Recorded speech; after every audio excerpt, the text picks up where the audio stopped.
وزير ku-xigeenka wasaaradda madaxtooyada Soomaaliland Axmed Xaashi Cabdi ayaa ka hadlay dawladda Soomaaliya oo sheegtay in baarlamaanka Soomaaliya loo gudbin doono mushik ka dhan ah heshiiska ay Soomaaliland la gashay dalka Imaaraadka Carabta oo lagu laalayo saldhigga militariga Imaaraadka laga siinayo magaalada Berbera. wasiirka oo qayb ka mid ah saxaafadda kula hadlay magaalada Hargeysa ayaa ku tilmaamay mid aanay waxba ka jirin waxaana uu yiri horta may dhicino wali maynaan arag laakiin haday qabtaan waxaan qabaaba dan baa ugu jiri doonta jamhuuriyadda Soomaaliland waxay ka hadlaan wax Soomaaliya u taala sida idinkuna ka warqabtaan Soomaaliya Soomaaliland waa laba dal oo kala madax bannaan haday motion soo saaran wax iyaga khuseeyo iyo intay ka taliyaan ayuunbay xukuumadda imika wasiirro ma laha moogtahay marka baarlamaanku iyo xukuumadoodiiba dhismahoodii iyo nabadgelyadoodii arrimahaas u yaala runtii inay kuwa ku mashquulaan bay ahayd laakiin haday maanta ka taliyaan waxaanu laalaynaa wixii baarlamaankeenu ansixiyay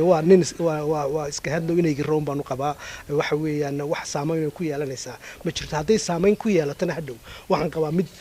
qarannimada jamhuuriyadda Soomaaliland wax weyn soo kordhinaysa ay ku yeelan doontaa siyaasi ahaan saan u arkaa anigu dhinaca kale wasiir ku-xigeenka wasaaradda madaxtooyada Soomaaliland waxa uu ka hadlay go'aamadii xukuumaddu ku xadidaysay sixir bararka oo u muuqday inay yihiin qaar aan sariflayaashu dhagba jala qusin maadaama sixir bararku marayo meel aad u sareyso oo saameyn ku yeeshay bulshadii danyartayd waxaana uu soo jeediyay wasiirku in go'aamo kale xadidaya lagu soo daro waxaana uu yiri runtii aad iyo aad baan uga xumahay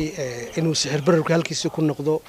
xukuumaddu runtii markii hore dadaal bay ka sameysay waxay isku dayeysay inay xakamayso qodobay ka soo saartay qodobadii waxaad moodaa qaarkood inay dabacsanaan ku yimaadeen dabacsanaantaas runtii keeni karta in maaragtay uu ama halkiisa ku noqdo ama sidii la doonayay aanu halka u gaarin xukuumad ahaan mar labaad mas'uuliyad baa naga saaran in dib loo eego oo la dardar geliyo hawlihii iyo go'aamadii sida wax looga qaban lahaana runtii waa mas'uuliyad xukuumadda u taala waana mid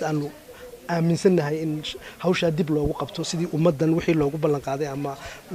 qiimaha shilinka ee kor loo soo qaaday loogu talagalay in runtii dib loo eego oo la dardar geliyo oo wax laga qabto waa mid xukuumad ahaan runtii noo taala sidoo kale waxa uu ka hadlay wasiir ku-xigeenka madaxtooyada wasiirkii hore wasaaradda arrimaha gudaha Soomaaliland Maxamed Nuur Caraare Duur oo xukuumadda ku eedeeyay inay ka dambeysay qayb ka mid ah saxaafadda oo ku eedeeyay inuu Soomaaliya ka degay waxaana uu yiri horta saaxiibkay Duur xukuumadda uu ku jiri jiray waanu garanayaa xilka marka uu wasiiryahay xilka uu hayo waxaan maleynayaa xukuumadda xilka ballaaran ayay haysaa oo ay ummadda u igmatay oo ah sidii ummadan horumarkeeda iyo wanaageeda midnimadeeda nabadgelyadeeda iyo horumarkeeda looga shaqeyn lahaa marka waqtiba uma hayaan inay ku mashquulaan qof caadi ah meel buu tagay iyo mutagin marka waan ka xumahay Duur isaguna inuu taasoo kale ku eedeeyo xukuumadda mid kale cid qortayna maaha warbaahinta xukuumadda marka meel uu soo mariyo ma garanayo hadaan isagu doonayn inuu sidiisa u maago taasina wax xukuumadda runtii imikadan laftarkeeda waqti uma hayo inaan ka hadlo Duur iyo tiisa waayo idinka qudhiina wax badan oo faa'iido ka badan ummadda aad u gudbisaan oo maaragtay aad weydiisaan baa ayaa taala marka taa waxaan oran lahaa waa waxba kama jiraan Duurna waxaan maleynayaa intii mucaaridka abay wax badan hoos mareeyay uu garanayaa xukuumadda markuu ku jiray hawluhu hayay oo qaranka u hayay iyo waxyaabuhu marka waqti siinaya iyo waxaan waqti siinaynin marka runtii maaha arin xukuumadda loo nisbeeyo arrimahaas oo kale gabagabadii waxa uu soo dhaweeyay wasiirku muddo kordhinta ay golaha guurta Soomaaliland u sameeyeen xukuumadda waxaana uu sheegay in golaha guurtu xaq u leeyihiin in xukuumadda u kordhiyaan balse waxa uu ma jirtay muddo kordhin loo sameeyo golaha baarlamaanka oo ku tilmaamay qaar waqti badan fadhiyay maxamed aadan ismaaciil maxamed Jiglan shabakada caalamiga ee Harwanaag magaalada Hargeysa.